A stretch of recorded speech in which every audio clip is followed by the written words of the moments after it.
अच्छा था। तीनों गायकों को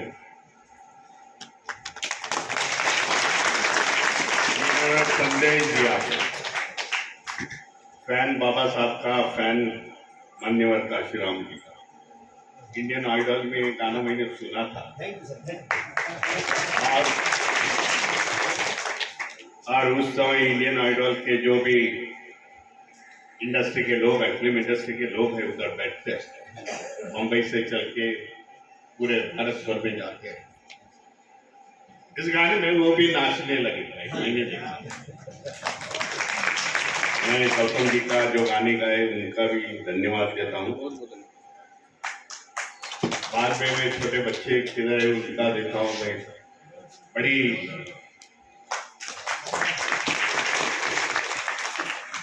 गंभीरता से बाबा साहब के विचार, अपने विचार उन्होंने रखे। समाज में प्रगति चालू से बाबा साहब के नाम से।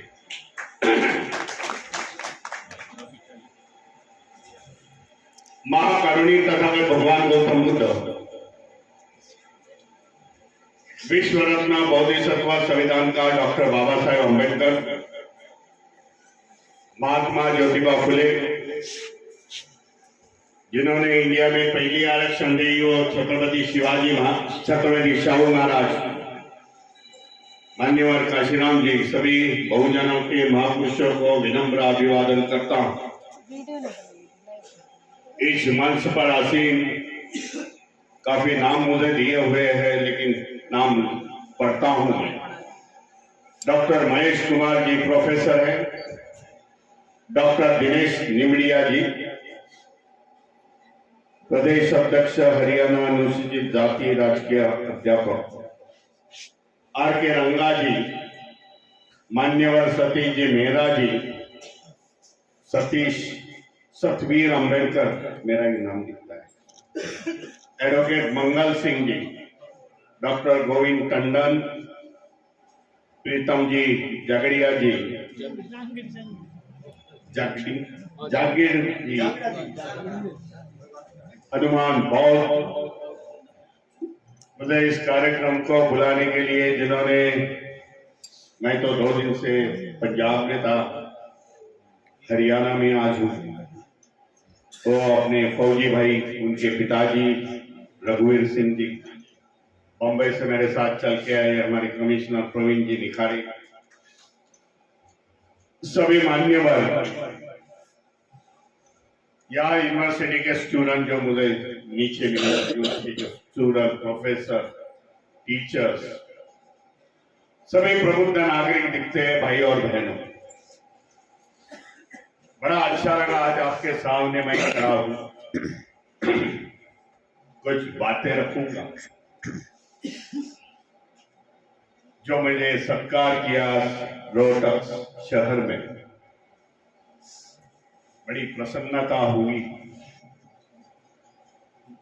कि बाबा साहब का मुंह में इस हरियाणा रोहतक जिसमें चल रहा है, 2 दिन से मैं देख रहा हूं, पंजाब हरियाणा में कुछ 150 किलोमीटर की दूरी से हम लोग निकले, आज हमारे अपने सामने कई विचार मेरे आगे के वक्ताओं ने यहाँ रखे हैं। विचार सुनते हुए अच्छा लगा कि समाज में गंभीरता है, समाज में गंभीरता है, समाज विचार कर रहा है, समाज विचार कर रहा है, लोग उसके बारे में आज बोल रहे हैं, खुल के बोल रहे हैं, भाई देश में क्या चल रहा है, देश की हालत कैसी है। आज 10 सालों में दुनिया के प्रदेश में मैं जाता हूं, उत्तर भारत में मैं साउथ में जाता हूं, साउथ में तमिलनाडु है, कर्नाटका है, तेलंगाना है, आंध्र प्रदेश है। पिछले महीने में वो 4 राज्यों में मैं था। इसी प्रकार का वातावरण भाई जो देश में चल रहा है वो हमारे समाज के लिए, जो बुद्धिस्ट समाज है, वंचित समाज है, शेड्यूल कास्ट, शेड्यूल ट्राइब है, ओबीसी समाज के लोग हैं इस देश में, जिसका उल्लेख 85% हम लोग करते हैं। उन्हें सभी के लिए आज खतरा मुझे लग रहा है। ऐसा मैं इस मंच पे नहीं बोल रहा हूं कि देश के करोड़ों वासी लोग बोल रहे हैं कि खतरा,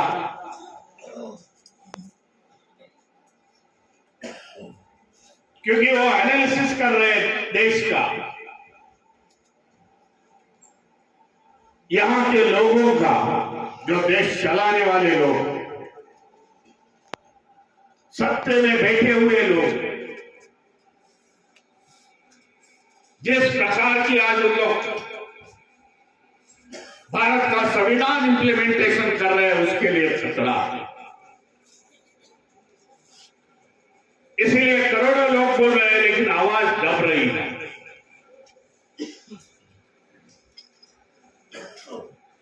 दब रही इसके लिए है कि देश में आज डर और भय का वातावरण, कोई खुल से बोलता नहीं, कोई किसी का एक्सप्रेशन नहीं, डर है उनको मेरी इंक्वायरी होगी, इंक्वायरी बिना एफआईआर होगा, मैं अंदर जाऊंगा। एक अच्छा लग रहा है कि जो बाबा साहब के अनुयायी हैं, महापुरुषों के विचारों पर चलने वाले लोग, इस सिचुएशन का, ये परिस्थिति का आवाज जोर से रोड पर उठा रहे हैं, आंदोलन कर रहे हैं, नारेबाजी रोड पर हो रही है, बोल रहे हैं जो हो रहा है वो गलत है, ऐसा होना नहीं चाहिए, सरकार का निषेध हो रहा है। लेकिन सरकार चुप, कोई रिएक्शन आज तक नहीं है। बीच में हमें ईवीएम का मुद्दा उठाया, पिछली बार हम लोग दिल्ली थे, मैं तो पहुंच नहीं पाया, हमारे कमिश्नर वहां थे, फौजी भाई वहां लीड कर रहे थे, दिल्ली में बैठते हैं अपने व्यवसाय के लिए। सुप्रीम कोर्ट के एडवोकेट थे जो भारतीय बौद्ध महासभा के मंच पर आते थे, कई प्रबुद्ध लोग थे वहां, पढ़े लिखे 500 लोग थे, जंतर मंतर पर आवाज उठाई। मैं आने वाले समय में जो अप्रैल मई में इलेक्शन होगा, जनरल इलेक्शन होगा, वो हमें ईवीएम मशीन हटाओ और बैलेट पेपर कर लेके आओ।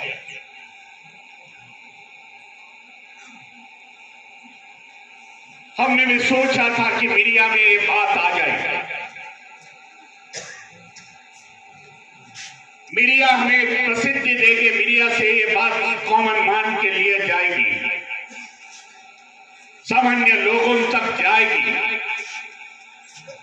हमने उम्मीद की कि टीवी मीडिया आएगा, टीवी मीडिया ने 10-15 कैमरे लगाए थे,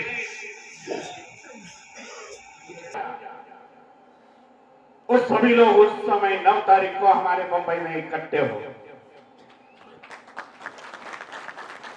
भारतीय बौद्ध महासभा समता सैनिक दल प्रमुख के इसके संस्था है, उसके बैनर के नीचे हम लोग कार्यक्रम करने जा रहे हैं।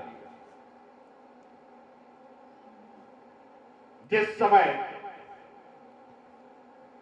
वोट कास्टिंग करने को जाता है, वोट देने के लिए हमारा मतदान जाता है, मतदार जाता है, उस समय लगता है कि भाई मेरा मत बराबर गया कि नहीं। जो मुझे देना था उसमें गया कि नहीं, किंतु परंतु जब आते हैं बाबा साहब ने, और संविधान का आत्मा यही है मतदान का, जब किंतु परंतु होता है तो ऐसी व्यवस्था नहीं होनी चाहिए। जिसने ईवीएम मशीन हमें दे दी,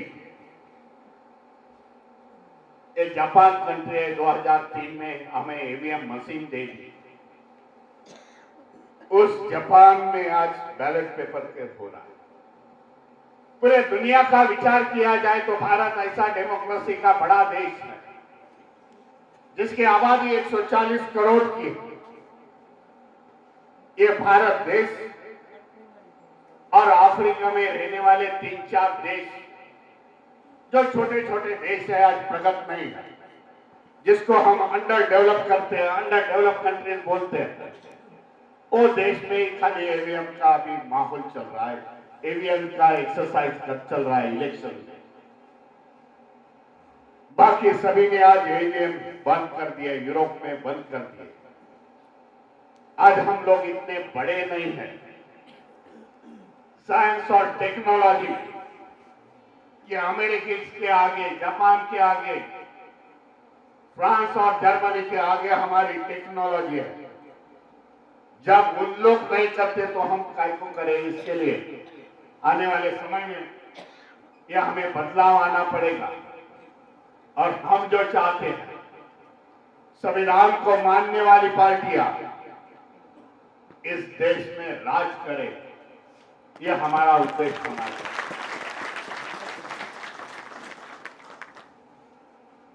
क्योंकि आज हमारा नहीं सोचना है।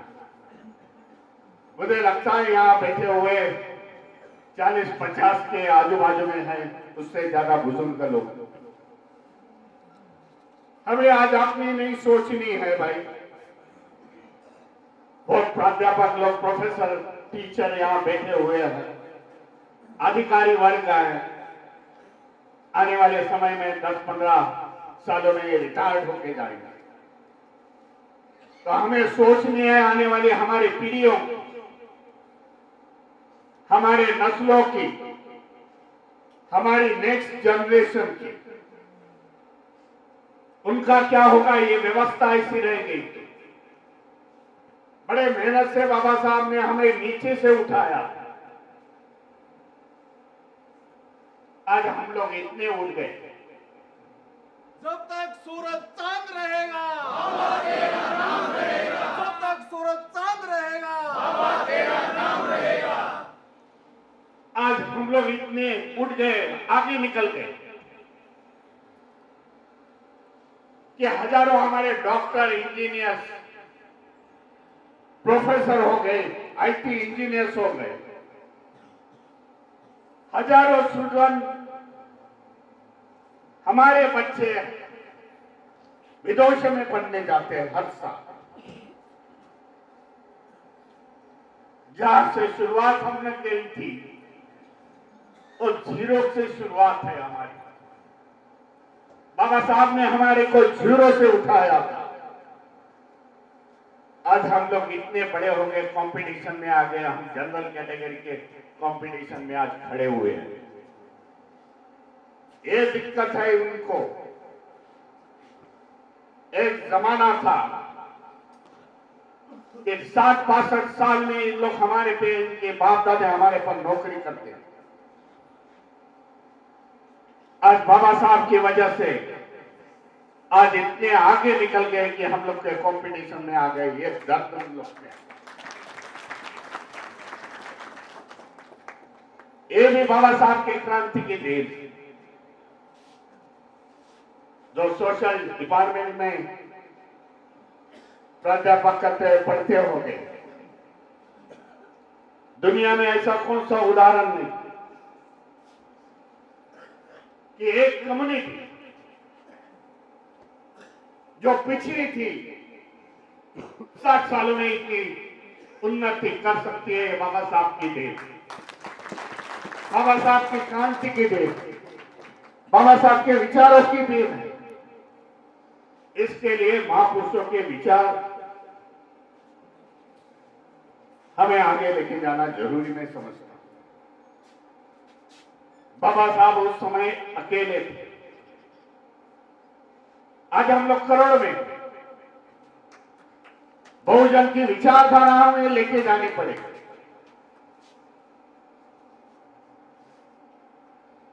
क्योंकि बाबा साहब ने खुद ने कहा था, जब बाबा साहब को एक क्वेश्चन अमेरिका में पूछा गया ऑक्सफोर्ड यूनिवर्सिटी में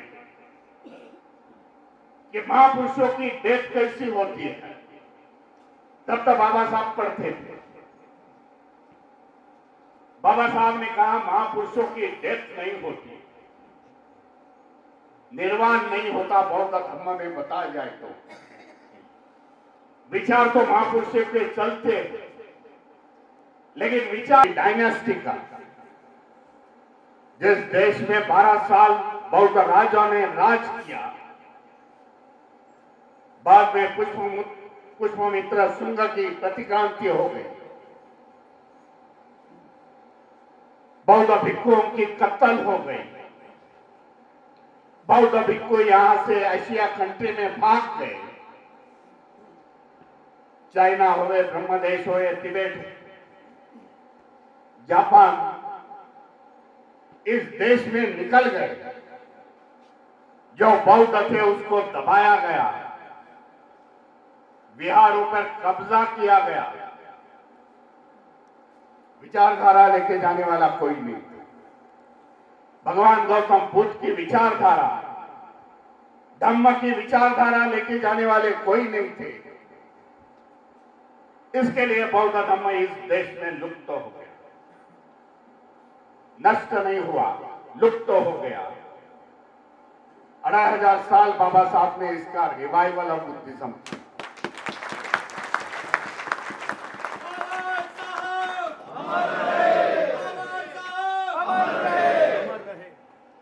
क्योंकि बाबा साहब ने देखा इस देश में बुद्ध धम्म का पीपल वृक्ष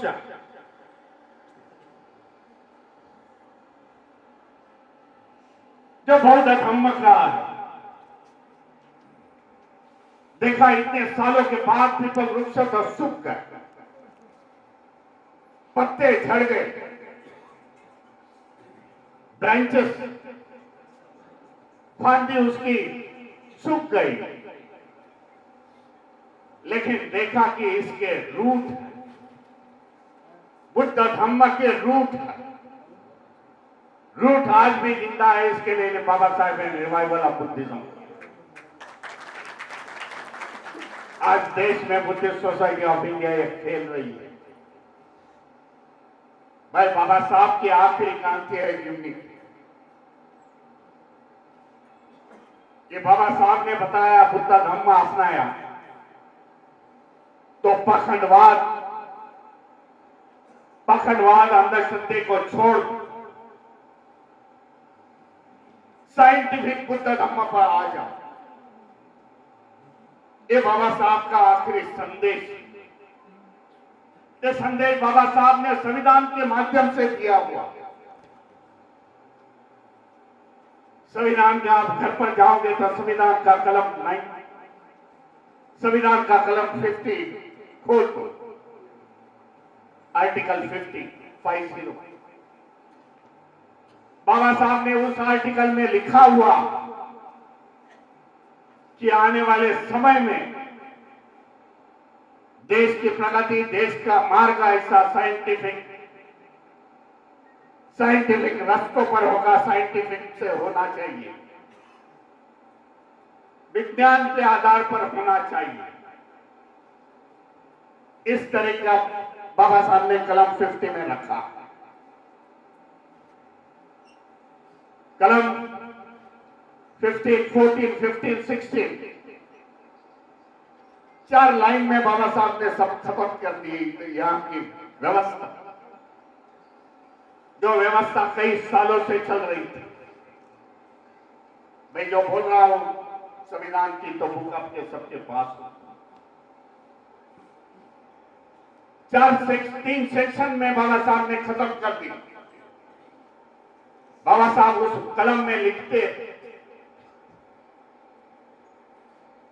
कि पहले चलने वाले जो रीति रिवाज थे इस देश में, जो रूढ़ी परंपरा है,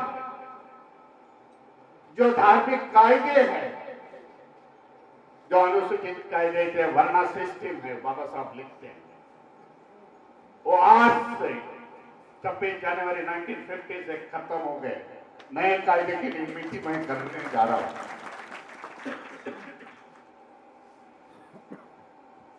क्या ठंड के कारण मेरा खसा भी सब इस तरह से बाबा साहब ने हमें संविधान और संविधान के माध्यम से भगवान गौतम बुद्ध की पूरी विचारधारा प्रेमबल में लिखी हुई सब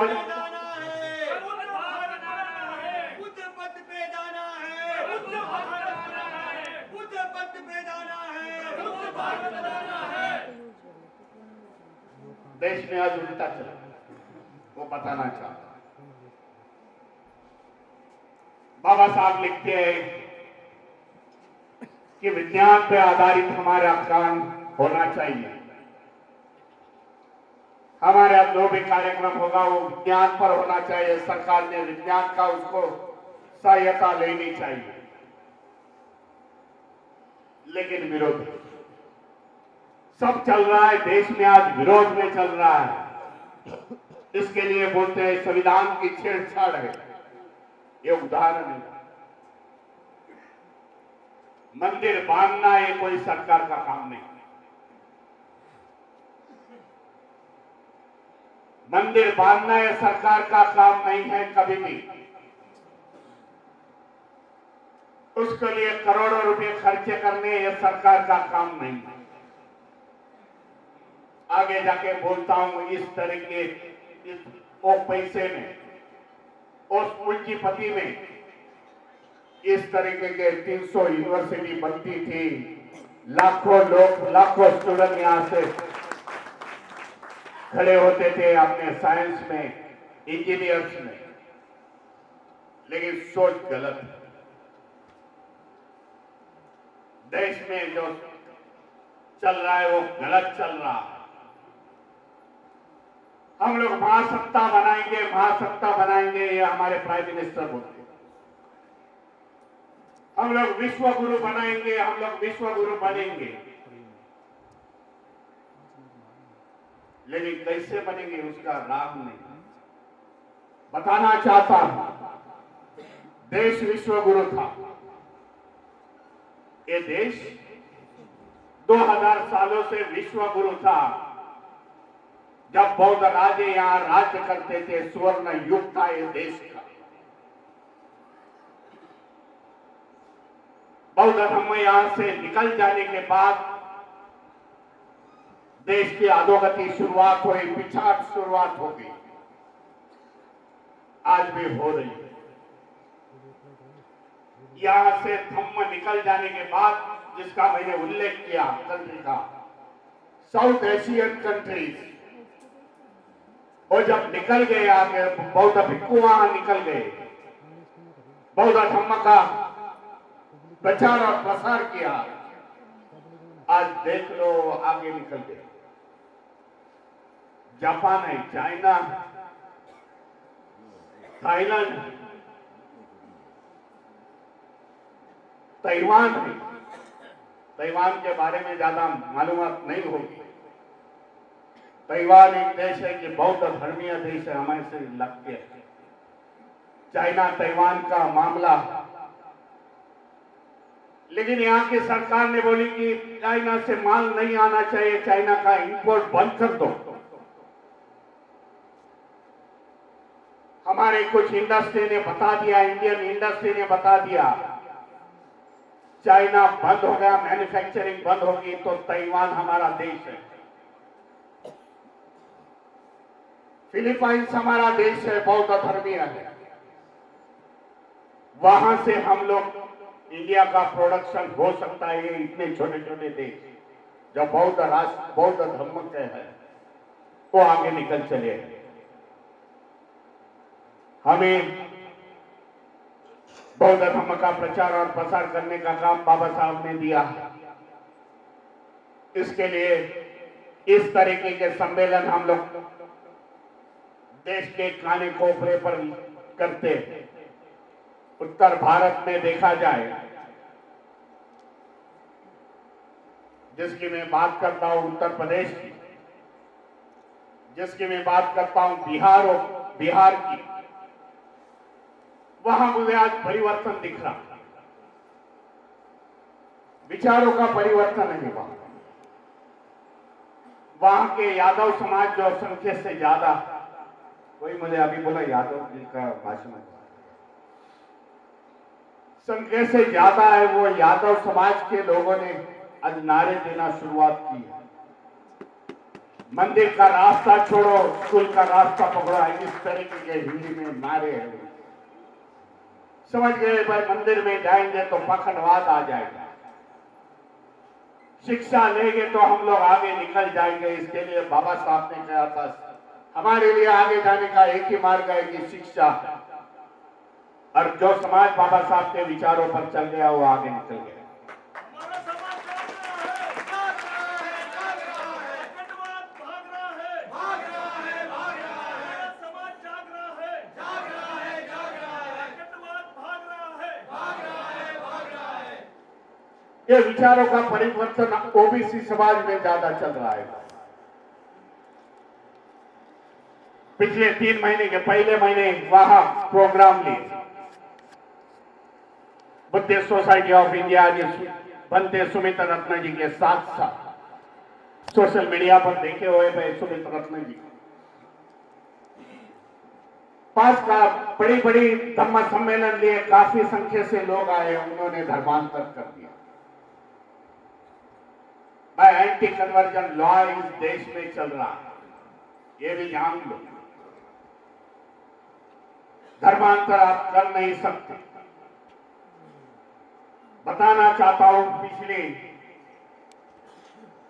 पिछली तारीख में मैं 29 को कुछ गुजरात के राजकोट में था, और गुजरात के राजकोट में भी ऐसा बुद्धिस्ट सोसाइटी ऑफ इंडिया का प्रोग्राम हुआ। काफी संख्या से लोग आ गए, धर्मांतरित हो गए। एंटी कन्वर्जन लॉ इस देश में आज चालू है। जो बाबा साहब ने हमें फंडामेंटल राइट दिए ना संविधान के माध्यम से, राइट टू रिलीजन ऐसा उसका टाइटल, जो भी 21 साल का होगा उसको कौन से धर्म की उपासना, कौन से देव की उपासना करने का अधिकार। Right to religion, that is a fundamental right. फिर से कलम 25 पर जाता हूं संविधान, बाबा साहब ने ब्रीफ में लिखा हुआ है उसमें, ये फंडामेंटल राइट कलम 25 होते हुए भी आज एंटी कन्वर्जन लॉ पास हुआ। भाई कन्वर्जन करना है कि डीएम के पास, पुलिस के पास अपनी अर्जी दे दो। इस प्रकार के प्रावधान आज इस देश में लगे हुए। मनुवादियों को लग रहा है कि देश में आज जो कन्वर्टेड हो रहे हैं वो काफी करोड़ों की संख्या में है। हम लोगों ने बीच में कोरोना की महामारी में ही बताया था, आने वाले समय में 2025 तक कुछ करोड़ों लोग इस देश में धर्मांतरित होंगे। बॉम्ब दो, हमने उनको बताया भाई हम लोग धर्मांतरित नहीं, हमारी एक घर वापसी है। हम एक जमाने में बौद्ध थे, हमारे पुरखों, कोई जमाने में हम लोग बौद्ध बनने जा रहे हैं। इस तरीके से हमें जाना पड़ रहा है। हमें कुछ करना नहीं, हमें खाली पढ़ना है। हमें बाबा साहब पढ़ना है। बाबा साहब पढ़ के कुछ चलने का नहीं, तो हमें समझाना, समझ के लेना। बाबा साहब ने धोखा बताया था उस जमाने में। बाबा साहब की बुक है 1952-53 में आई थी, revolution and counter revolution in India. उसमें बाबा साहब ने लिखा हुआ है कि क्रांति होती है तब प्रतिक्रांति की शुरुआत कहां न कहां होती। जो मेरे संवाद के पहले महीने बोला कि ये संविधान मानते नहीं, झंडे को मानते नहीं, ये प्रतिक्रांति थी उस समय। आज प्रतिक्रांति जोर से है, इसके लिए जोर से है कि क्योंकि वो सत्ते पर बैठे हो। बाबा साहब उस बुक में लिखते हैं प्रतिक्रांति दबाने का बाबा साहब ने हमें सुझाव दिया। कोई भी बात बाबा साहब ने ऐसी अधूरी छोड़ी नहीं है, आपको बताना चाहता। तो बाबा साहब ये करके गए। प्रतिक्रांति दबाने के लिए बाबा साहब ने विचारधारा बताई है। बताने को जाऊं तो काफी समय लग सकता है। संगठित हो जाओ और प्रतिक्रांति को दबाओ। आज हमारे अनेक बाबा साहब के नाम के संगठन है, धम्म के नाम के संगठन है। मैं इसके विरोध में नहीं हूं भाई, आज पहला ही बताना चाहता हूं, क्लियर करना चाहता हूं। भाई संगठन होना ये अच्छी बात है, लेकिन समाज का एक कॉमन मिनिमम प्रोग्राम होना चाहिए।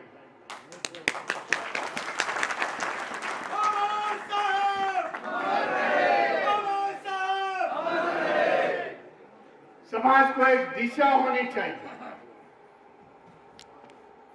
समाज को एक एम।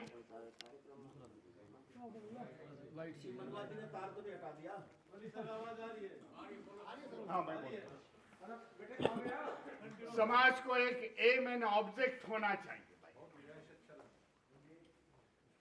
हमें किस मार्ग से चलना चाहिए और हमारे कहां पहुंचना, ये हमारी कॉमन मिनिमम प्रोग्राम होनी चाहिए समाज की, बहुजन समाज की। नहीं, बौद्धों की नहीं बोलूंगा, आपकी बहुजन समाज की एक कॉमन मिनिमम प्रोग्राम होनी चाहिए। भाई हमें इस रास्ते से जाना और हमें ये हासिल करना। उस जमाने में बाबा साहब ने महाराष्ट्र में बात रखी। जब बाबा साहब ने देखा कि मेरा समाज कुछ पढ़ लिख के आगे आ गया है, सामाजिक क्रांति से उभर के आया, थोड़ा बार पढ़ा लिखा है, तब बाबा साहब ने बात रखी थी वो जन समुदाय के सामने। बाबा साहब की जब मीटिंग महाराष्ट्र में चलती थी, बंबई में चलती थी, तब कई लाखों के संख्या से लोग आते थे। तब बाबा साहब ने उनको बताया कि अपने दीवारों पर जाके लिखो कि आने वाले समय में हमें शासन करती जमात बननी। भाई मैं समझता हूं समय आ चुका। जितनी एट्रोसिटी हो रही, जितने आज देश में हमारे वंचित समाज के लोगों को दबा जा रहा है, जब दबता है तब उभर के आता है। आज वो स्थिति आ गई। आने वाले समय में इसमें सोचना पड़ेगा कि हमारी जितनी पॉपुलेशन, हमारी जितनी जनसंख्या है, उसके बराबर हमें सत्ते में भागीदारी होनी चाहिए। ये उम्मीद हमारी चाहिए, एम चाहिए, ऑब्जेक्ट चाहिए, क्योंकि हमारा भला करने के लिए दूसरा तीसरा कोई आएगा नहीं। ये मेरा खुद का सेंटेंस नहीं है, तो ये बाबा साहब बोलते कि तुम्हारा भला करने के लिए कोई दूसरा तीसरा नहीं आएगा। भला होना है तो खुद को करना पड़ेगा। जो भगवान गौतम बुद्ध ने अत दीप भव कहा था, संदेश दिया, तुम्हें स्वयं से प्रकाशित हो जाओ। इस विचारधारा को लेके हमें चलना पड़ेगा। दिल्ली में मेरे 2 प्रोग्राम है, इसी तरह की बात रखनी है। ज्यादा समय न लेते हुए आप सभी को धन्यवाद देता हूं। ये पहली बारी है मैं रोहतक से आ गया। भाई प्रबुद्ध लोग हैं, पढ़े लिखे लोग हैं। एक अच्छी लगे कि यूनिवर्सिटी में बैठ गए, आप यूनिवर्सिटी में प्रोग्राम का आयोजन किया, वो भी डॉक्टर बाबा साहब अम्बेडकर के हॉल में लिया। बाबा साहब के विचारधारा आज सीमित नहीं रही।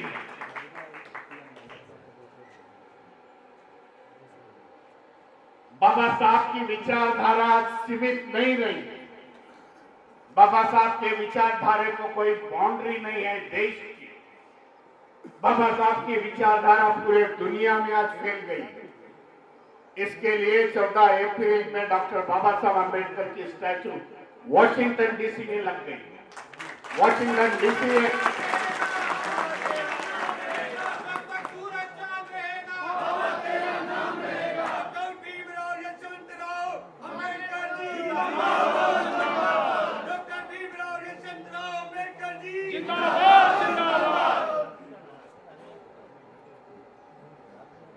जो वॉशिंगटन डीसी अमेरिका की राजधानी है, वहां के लोगों ने यहां बाबा साहब की प्रतिमा लगाई। अफ्रीका में देखा जाए, अफ्रीका में भारत के महापुरुषों की स्टैचू हटा के बाबा साहब की स्टैचू लगा दी। जो देश में आज 17-18 कंट्री, बुद्धिस्ट कंट्री, बताना चाहता हूं और खत्म करता हूं। जो बुद्धिस्ट कंट्री है, जो बुद्धिस्ट कंट्री जिनका देश का धर्म ही बुद्धिस्ट है, वहां बाबा साहब की प्रतिमा लग रही है। रिसेंटली अभी वियतनाम में बाबा साहब की 3 प्रतिमा लग गई। बुद्धिस्ट फिलोसॉफी यूनिवर्सिटी में के गेट पर उन्होंने लगा दी। मैंने उनको पूछा, बुद्धिस्ट मंक जब इंडिया में बंबई में आए थे, उनको पूछा बाबा साहब की प्रतिमा लगाने का अवसर क्या है, वजह क्या है? उन्होंने बताया कि बाबा साहब ऐसे जो बौद्धिस्ट है, बाबा साहब ऐसे है जिन्होंने रिवाइवल ऑफ बुद्धिज्म, भगवान गौतम बुद्ध की ये भूमि है, कर्म भूमि है, जन्म भूमि है, वहां बुद्ध का धम्म फिर से लाया। इसलिए बाबा साहब हमारे लिए महान है। हम इसके लिए बताता हूं कि बाबा साहब अब उनकी भी समित नहीं रही। कई देशों में आज प्रतिमा लगी हुई है। किसी लोगों ने उसका काउंटिंग शुरू कर दी तो कई हजारों में बाबा साहब की प्रतिमा यूरोप में और दूसरे देश में लगेगी। तेलंगाना का उदाहरण है, आंध्र प्रदेश का उदाहरण है, विजयवाड़ा का, वहां मैं 2 दिन पहले था। बाबा साहब की इंडिया में तो मैं समझता हूं सबसे बड़ी प्रतिमा वो विजयवाड़ा आंध्र प्रदेश में है। आप सभी को धन्यवाद देता हूं। मैं धन्यवाद देता हूं भाई साहब डॉक्टर महेश जी को, जिन्होंने कार्यक्रम का, उनके साथियों को, जिन्होंने पूरे टीम ने कार्यक्रम का आयोजन किया और मुझे अवसर मिला कि आपसे कुछ रूबरू हो, कुछ संवाद साधूं। इसके लिए धन्यवाद देता हूं।